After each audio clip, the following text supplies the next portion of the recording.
વિચાર આવતો મેં કોઈ મારે ગાડ કપાવી કરાવવા એની અંદરની પાવતી આપણે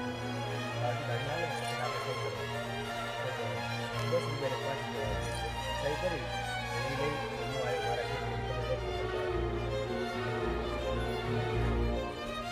તમે પછી હું તમને પાવતી આપું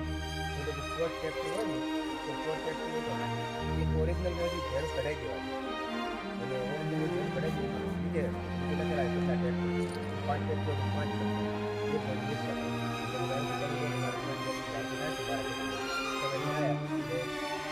પેલો મોટો કરીને પહેરવું તમને કાગળ આપ્યું ભરતજી મામલતદાર છે બધું પૂરું હોય ડાયરેક્ટ તમારે ઊભું રખાવ્યું ક્યાંથી ડાયરેક્ટ તમે ડાયરેક્ટ સીધો કાગળ લો બસ એ સાહેબ જોવે ના અમુક તો રાતે મારા ટેકવાનું બાદ બહુ ભારે